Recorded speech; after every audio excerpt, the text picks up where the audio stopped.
বন্ধুগণ, ঈদ মোবারক। আজ পবিত্র ঈদ উল ফিতর, তাই একটি ঝাঁকানাকা ঈদ ব্লগ নিয়ে চলে এলাম। ঘুম থেকে উঠেই বাবা মার সাথে কোলাকুলি করে দিন শুরু করলাম। একটু পর ঈদের জামাতের জন্য বের হব, তাই নতুন পাঞ্জাবি পরে আমরা রেডি। আয়ান খুশির ঠেলায় ঢং শুরু করে দিছে। যত মজার কথাই বলি না কেন, সে নাকি হাসবে না। আমি বললাম, ভাই ভং ধরিস না, একটু হাস, আমার ব্লগটা মাটি করিস না। তো যাই হোক, সেমাই জর্দা আর মিষ্টি ভাত দিয়ে সকালের স্পেশাল মিষ্টিমুখ করলাম দুই ভাই। এবার নামাজের জন্য বের হব। একটু করে আতর মেখে নিলাম। আয়ান তো তার পা থেকে মাথা পর্যন্ত আতর দিয়েই যাচ্ছে। এত ঘ্রাণ আসতেছিল ওর থেকে, যেন মনে হচ্ছিল আয়ানই একটা আতরের ডিব্বা। তো যাই হোক, বাবার 2 চাকার ঘোড়ায় চড়ে রওনা হলাম ঈদগাহ মাঠে।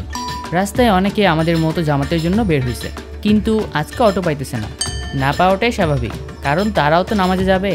এমনিতে জুমার নামাজে তো মানুষজন একত্র হয়, তবে অনেকের গাফলতি থাকে, কিন্তু বছরের ঈদের জামাতের জন্য সবাই উদ্গ্রীব হয়ে থাকে।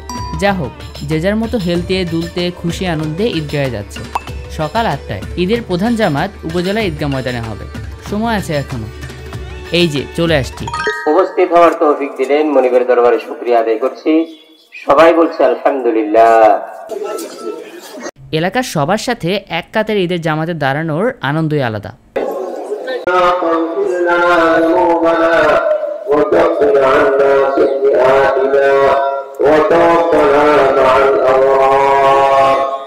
এরপর এলো সেই মহেন্দ্রক্ষণ।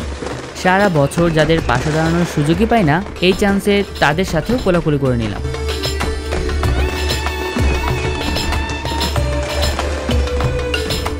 বাবাকে সবাই এমনভাবে ঘিরে ধরছিল যে ভয়ে ছিলাম বাড়ি ফিরতে দেরি হয় কিনা।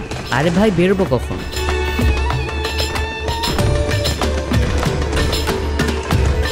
যা শেষমেশ বাড়ি ফিরতে পারলাম। এসে দেখি মা তার সালামি বিতরণ কর্মসূচি প্রায় শেষ করে ফেলেছে। আশেপাশের বাচ্চারা সেজে গুজে চলে আসছে সালাম করতে। সো ফানি ইয়ার। কিছুক্ষণের জন্য বিশ্রাম নিয়ে একটু নুডলস খেয়ে নিলাম। এবার বেরোনোর পালা। প্রথমে যাব আলম ভাইয়াদের বাড়িতে, তারপর টকি দিদাদের বাসায়। মা যথারীতি ব্যাগ ভর্তি টিফিন ক্যারিয়ারে তাদের জন্য নাস্তা রান্না করে দিয়ে দিছে। আলম ভাইয়াদের পিচ্ছি এটা, ভাতিজির নাম মালিহা। আমরা তাকে চকলেট দেয়ায় খুব খুশি। আমাদের কোলে এসে কী সব চাইনিজ ভাষায় কথা বললো, কিছুই বুঝলাম না। আলম ভাইদের ফল বাগানে ঢুকে আরেক বিপদ। গাছে গাছে কাঁচা আমের লোভে পড়ে গেছিলাম।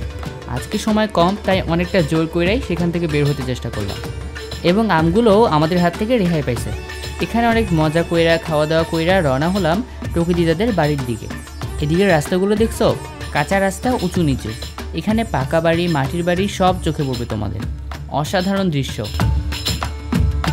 এসে চাচাতো বোনদের জন্য মার পাঠানো গিফটগুলো বের করে দিচ্ছিলাম আর মজা করছিলাম। তামিয়ার গিফট তো সেই নিয়েছেই, সেই সাথে তাহুরা টাইপের গিফটগুলো সে কেড়ে নিতে চাইছিল।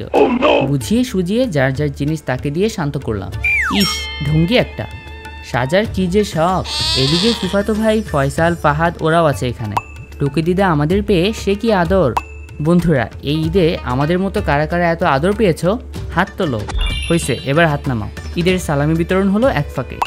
মরার ক্যামেরা ছিল বন্ধ। যাক, এবার বাড়ি ফেরার পালা। যাওয়ার পথে রাস্তার পাশে যে চা বাগানটি দেখছো, তা হচ্ছে রামগড় চা বাগান। এটি 100 বছরের পুরনো। আরেকদিন অন্য একটা ব্লগে চা বাগান দেখাবো না। ফেরার পথে বিখ্যাত ফেনী নদী পার হচ্ছিলাম। নদীতে আগের মতো পানি নেই, তবুও ওই যে দূরে কিছু লোক মাছ ধরছিল। ওই যে দেখো বন্ধুগণ, ওপারে দেখতে পাচ্ছ, ওটা হচ্ছে ভারতের ত্রিপুরা রাজ্য। এপারে বাংলাদেশ, ওপারে ইন্ডিয়া।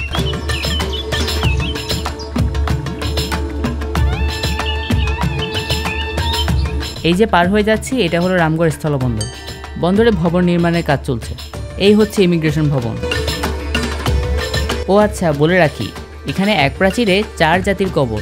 আমার জানা মতে এটাই বাংলাদেশের একমাত্র 4 জাতির কবরস্থান। তোমাদের যদি জানা থাকে বাংলাদেশে এরকম আরও কোথাও আছে, কমেন্টে জানিও। দেখেছো সালামি নিয়ে আয়ানের কি আনন্দ।